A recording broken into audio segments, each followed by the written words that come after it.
នេះរី6អូយបងប្អូនហើយល្អណាស់នេះឈ្ងុយហ្នឹងបងប្អូនឈ្ងុយហើយល្អមែនទេណាអូបងប្អូននេះខ្ទិះហ្មងយើងត្រូវកាត់វាមកបន្ទុំដើម្បីឲ្យឆ្ងាញ់បើសិនជាយើងទុំនៅដើមបេះមកហូបអត់ឆ្ងាញ់ទេនេះម៉ាន់ថងបាទ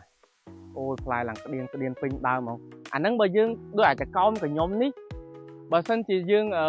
អត់ប្រលេះវាអត់អីទេបងហ៎ព្រោះខ្ញុំធ្លាប់ឃើញបច្ចេកទេសគេផ្លែផ្ដុំនេះហ្នឹងគេប្រលេះពីទូចទៅសួស្ដីបងសួស្ដីបងអូផ្លែធំមកបងអើយអានេះពូជអីបងអាហ្នឹងពូជម៉ាន់ថងបងម៉ាន់ថងបាទម៉ាន់ថងនៅក្នុងនេះមានប៉ុន្មានប្រភេទបាទនៅក្នុងហ្នឹងមាន2ប្រភេទបង2ប្រភេទបាទមានរី6ជាមួយម៉ាន់ថងរី6ហើយនិងម៉ាន់ថងបាទនិងម៉ាន់ថងតែបងសម្គាល់បានថាតើយើងចំណាំវាមិនខ្លះចំណាំតែយើងនៅបន្ទុកយើងចំណាំតាមស្លឹកហើយនេះដើមអូបងប្អូនណានេះឥឡូវនេះខ្ញុំបានមកដល់ចការតរេននៅខាងខេត្តស្វាយរៀងស្គាល់តែម្ដងណាបងប្អូនអើយផ្លែពេញដើមតែម្ដងនៅនេះបើដីដែលដាំតរេនសុទ្ធហ្មងទំហំប្រហែលទៅធំបាទដីដាំតរេនសុទ្ធជិង10ហាត់ជាង10ហាត់តាបងប្អូនឲ្យជាង10ហាត់តាឲ្យផ្លែឡើងពេញតែម្ដងចុះបងពាក់ព័ន្ធជាមួយនឹងការដាំតរេននៅខាងខេត្តស្វាយរៀងនេះចំពោះខ្ញុំផ្ទាល់ខ្ញុំទៅតែលិចលឺក្នុងឆ្នាំនេះទេអត់តែដឹងណាបងហើយក៏បានប្រមូលក្រុមការងារ Daily Fund ហ្នឹងមកដល់តែម្ដងអញ្ចឹងខ្ញុំសូមសួរបងផ្ទាល់តែម្ដងថាតើតម្រាំបានបេះក្នុងឆ្នាំនេះបងប្រមូលផលបានប្រហែលឆ្នាំមកបាន4ឆ្នាំមកហើយ4ឆ្នាំបាទ4ឆ្នាំហ្នឹងយើងប្រមូលផលឆ្នាំទី4បាទ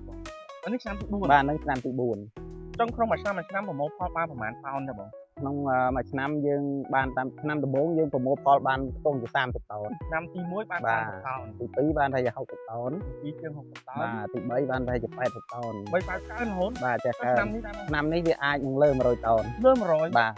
បងប្អូនទាំងអស់គ្នាចឹងពីមួយឆ្នាំទៅមួយឆ្នាំសមិទ្ធផលនៃបង្ការតរេនគឺកើនឡើងជាគំហុកតែម្ដងបងប្អូនតាំងពីជាង30រហូតមកដល់ជាង100តោនក្នុងឆ្នាំទី4ណាបងអាចបញ្ជាក់បានទេថាតើក្នុងឆ្នាំទី4នេះមកដល់បច្ចុប្បន្ននេះថាតើតរេនយើងទុំប្រមាណភាគរយហើយនៅសល់ប្រមាណភាគរយទៀតបាទតរេនដល់ឆ្នាំទី4នេះឥឡូវហ្នឹងតរេនយើងទុំបានតែ50%បាទអញ្ចឹងនៅសល់50%ទៀតបងប្អូនអញ្ចឹងតរេនអត់ទាន់ផុតទេណាបងប្អូននៅសល់ពេលវេលាទៀតបងជួយបញ្ជាក់តិចថាតើចការតរេននេះស្ថិតនៅក្នុងភូមិអី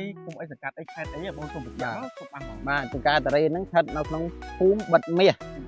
ភូមិសម្បួរស្រុករមាសហែកខេត្តស្វាយរៀង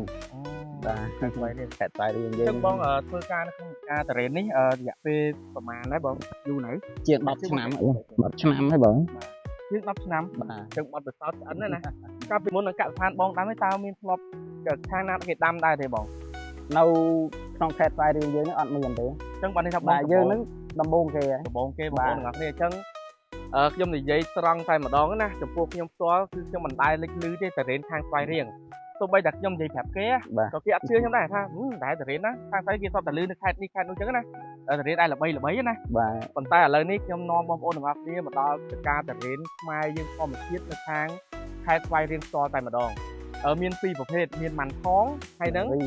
រី6បងប្អូនទាំងអស់គ្នាដីជាង10ហិកតាគាត់ដាំតរេនល្អមែនទែនណាហើយនៅក្នុងហ្នឹងដូចជាមានដាំអីផ្សេងចឹងបាទមានក្រូចខ្លុងប្រហែលប្រហែលហាត់ដែរបងក្រូចខ្លុងប្រហែលជា8ហាត់តែចេះខ្ញុំឆ្ងល់មួយថាតើហេតុការដាំតរេននិងក្រូចខ្លុងការចាយពេលវេលាវាដូចគ្នាឬក៏មួយណាលឿនជាងឬក៏ឲ្យផលច្រើនជាងបាទក្រូចខ្លុងឲ្យផលច្រើនជាងឲ្យផលលឿនជាងបាទឲ្យផលលឿនជាងតរេនអញ្ចឹងមានន័យថាមួយឆ្នាំក្រូចខ្លុងឲ្យផលយើងបានប៉ុន្មានដងក្រូចខ្លុងមួយឆ្នាំវាឲ្យផល